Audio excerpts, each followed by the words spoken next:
At my birthday dinner, my husband stood up and said, "Congratulations, failure. We're finished."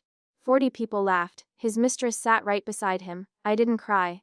Instead, I slid a black envelope across the table. I said, "Call your parents. Their house is gone. Call your sisters. Their tuition just vanished." The laughter died in seconds.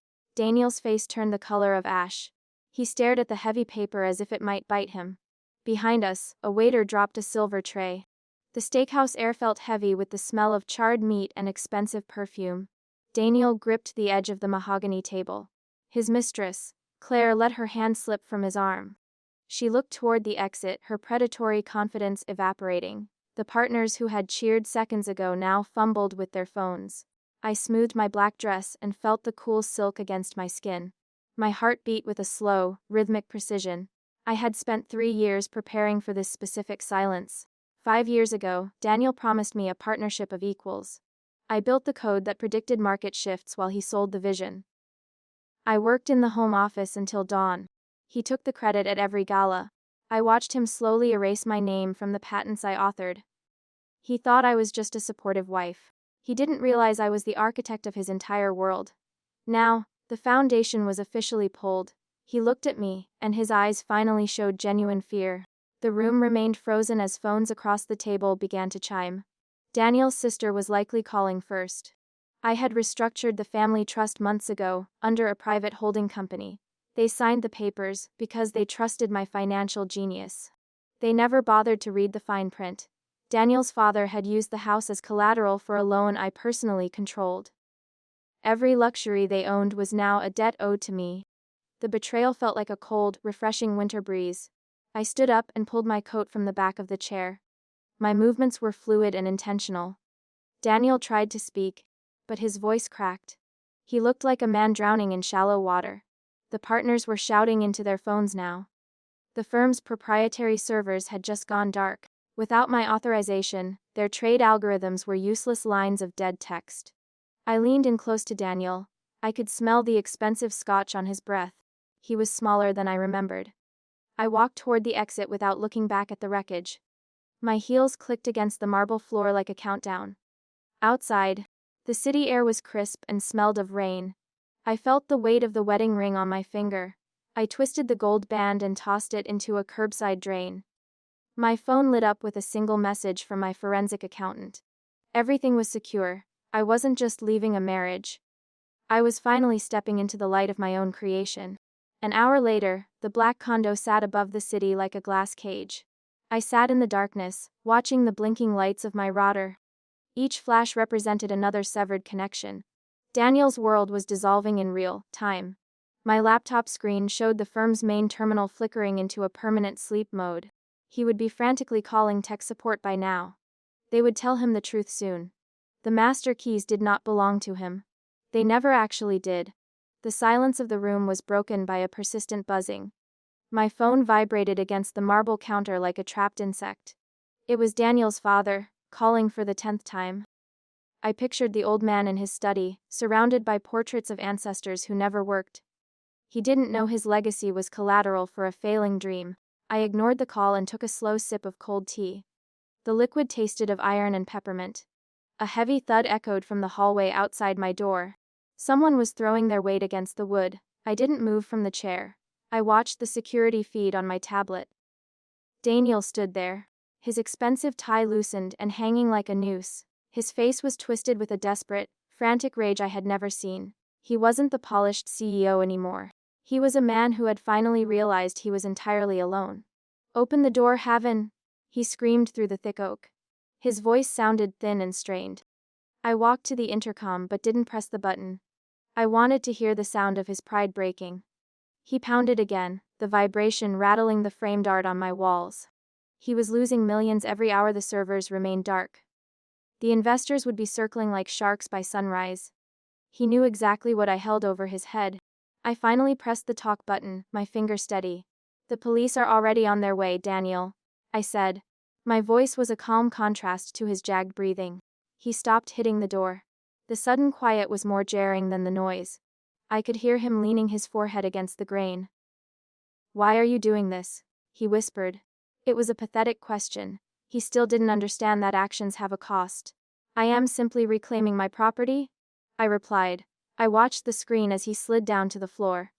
He looked small in the flickering hallway light. The patents were mine before we met. You just forgot to pay the lease. I saw his hands shake as he reached for his phone. He wasn't calling a lawyer this time. He was calling Claire. I watched his face fall as she evidently declined the call. The elevator dings announced the arrival of the authorities. Daniel stood up, trying to fix his ruined suit. He looked at the camera lens with a hollow expression. He thought this was the end of the night. He didn't know about the second black envelope. That one was currently being delivered to the district attorney's office. It contained the proof of his offshore skimming.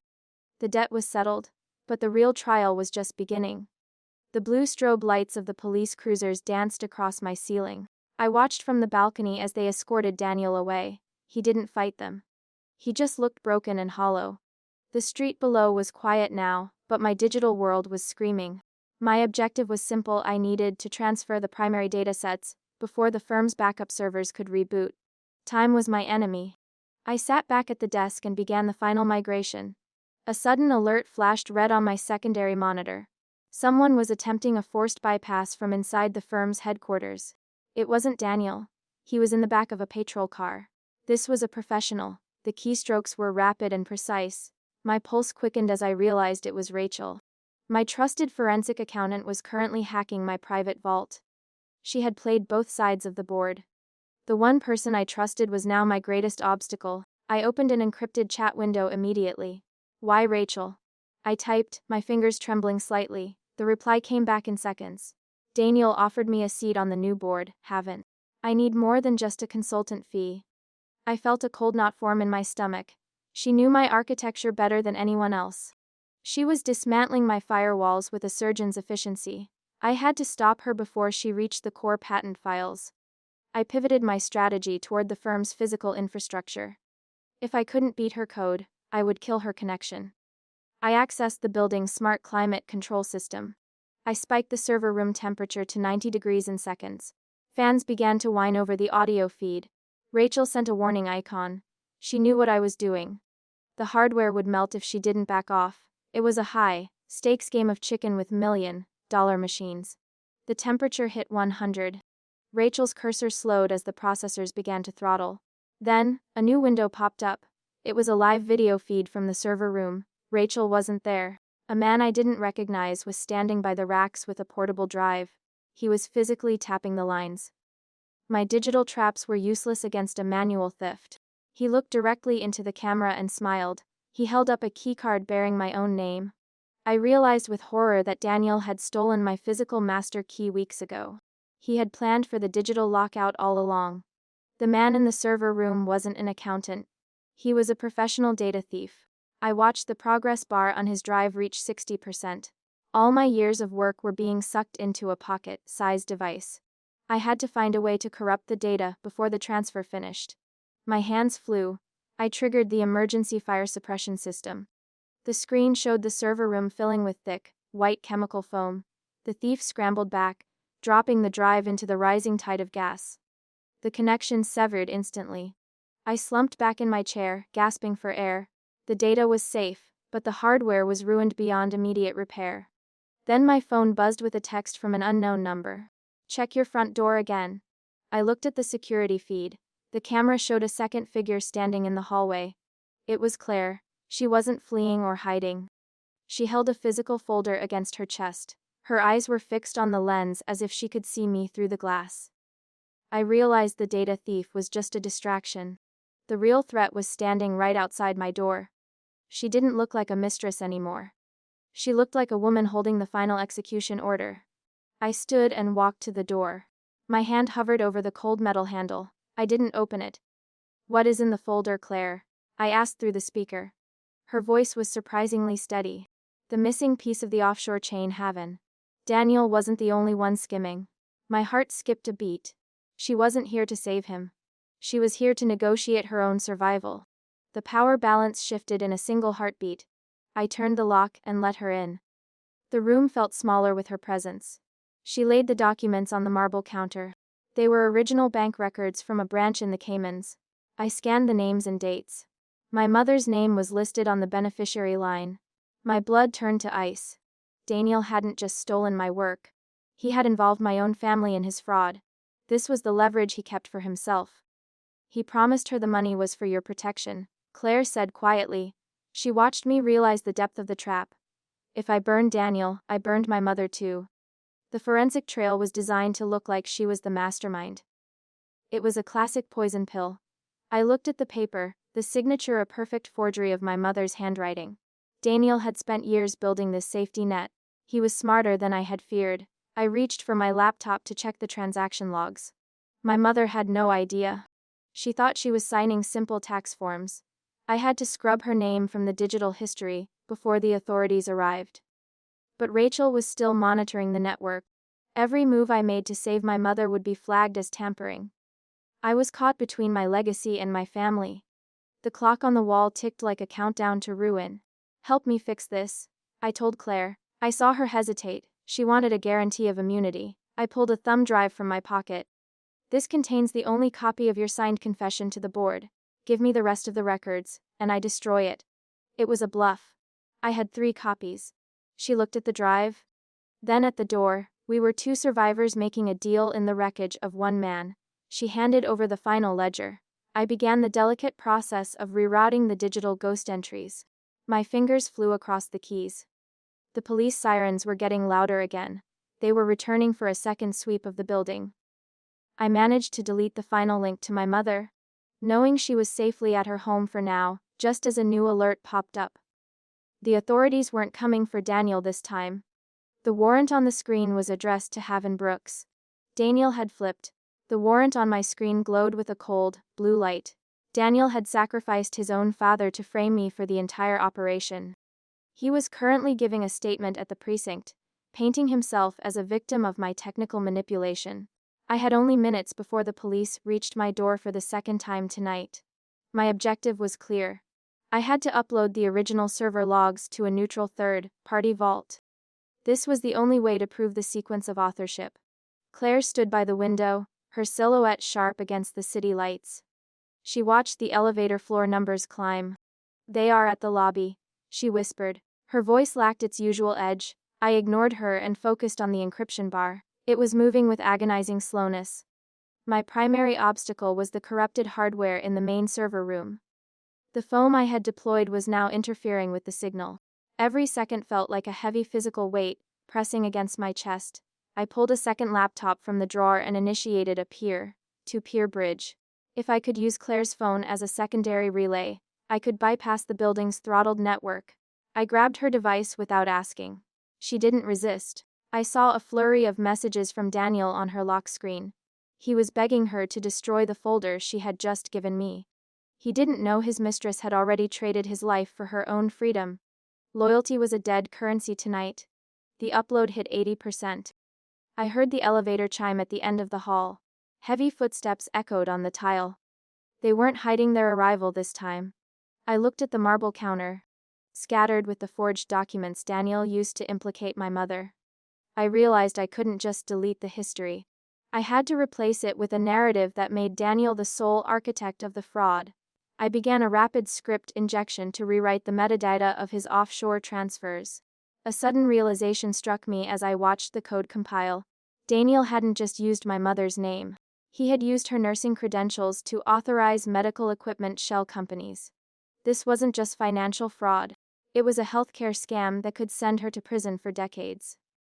My hands shook as I realized the depth of his cruelty. He had built a bomb that would detonate if I ever tried to leave him. He didn't just want my work, he wanted my soul. The door handle rattled violently. "Haven Brooks? Open the door," a man shouted. I hit the final enter key. The upload completed just as the wood began to splinter.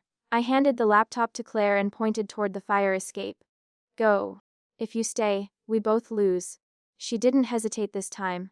She climbed through the window into the freezing rain. I stood alone in the center of the room. I raised my hands as the door finally gave way. The lead officer stepped inside with his weapon drawn. He looked at the empty counter and then at my calm face.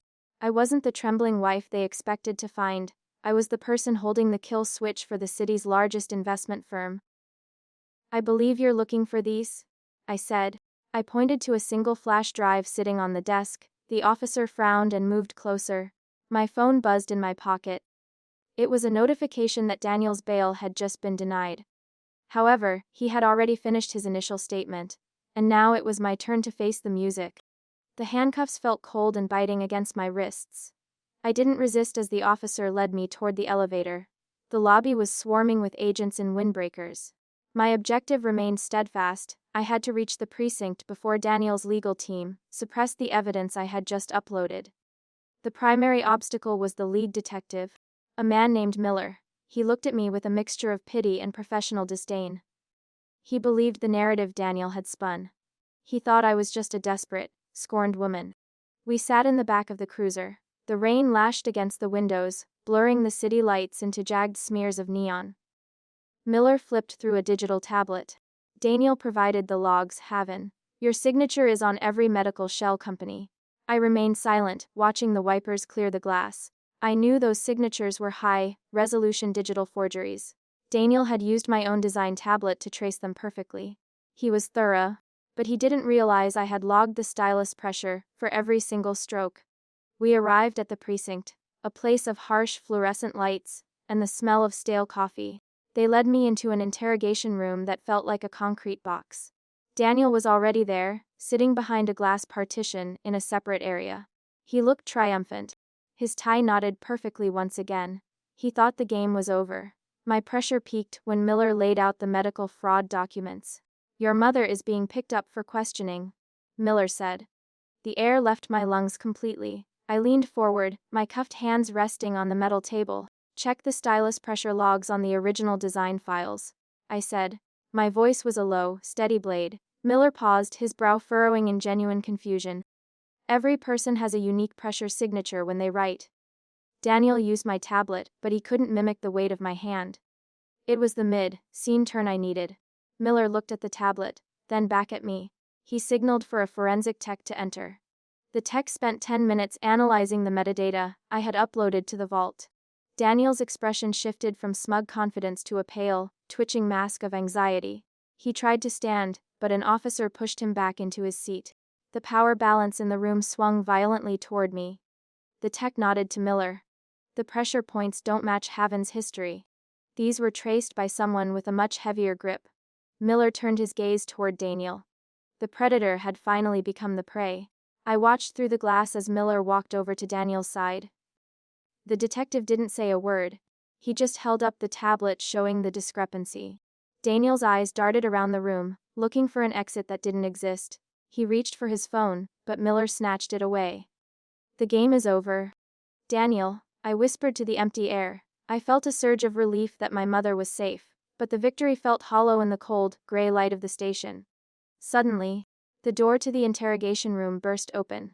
Rachel Miller walked in, flanked by two men in expensive suits. She wasn't wearing her accountant's blazer anymore. She looked like a high-level executive. There has been a mistake, she told the detective. She handed over a new set of documents with a federal seal. My stomach dropped. She hadn't just switched sides to Daniel. She was working for the firm's primary competitors. She wanted the technology for herself, and was willing to burn us both. Rachel looked at me with a cold, professional smile. The firm is being seized under a national security directive, Haven. Your code is considered a critical asset now. I realized the data thief in the server room had been her operative. They hadn't wanted to steal the data. They wanted to trigger a legal seizure so they could take the patents for free. I had survived Daniel only to be hunted by a much larger beast. The room felt smaller than ever before. Miller looked at the federal orders and stepped back. He had no choice but to comply with the higher authority. The men in suits moved toward me to unlock my cuffs. They weren't taking me home. They were taking me to a secure facility for debriefing. I looked at Daniel, who was now being ignored by everyone. He was irrelevant now. We both were. Rachel leaned in and whispered, "You should have just taken the consulting fee, Haven. Now, you belong to us." As they led me toward the black SUV waiting outside, my phone buzzed in my pocket. It was a notification from the third-party vault I had used. The upload hadn't just gone to the precinct. I had programmed a fail-safe that sent the entire architecture to a public open-source repository if I was ever detained. Rachel saw my face and stopped. "What did you do?" she hissed. I smiled for the first time that night. I didn't own the code anymore. Neither did she. Everybody did.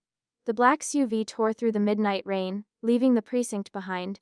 Rachel sat opposite me, her face illuminated by the pale glow of her smartphone. She was frantically scrolling through the open source repository where my code now lived. Every major tech firm in the world was currently downloading the architecture I had spent years perfecting. Her federal directive was becoming a useless piece of paper. If everyone owned the secret, it had no strategic value to her employers. She looked at me with a pure, murderous intensity. My primary objective was to reach the public server farm, where I could trigger the final wipe. I needed to erase the master credentials before Rachel's team could find a loophole in the open source license. The pressure mounted as the driver took a sharp turn, tires screaming against the slick pavement. We were heading toward a private airfield, not a data center. Rachel wasn't going to let me go just because the data was public. She was going to make me reconstruct the proprietary bits from memory. The SUV slowed as we approached a guarded gate. Two men with rifles stood under a flickering spotlight. I realized then that the federal directive wasn't just a corporate ploy. Rachel was working for a shadow agency that operated outside of standard law. They didn't care about market value or public access. They wanted the predictive power of my model for surveillance and control. The power balance shifted again.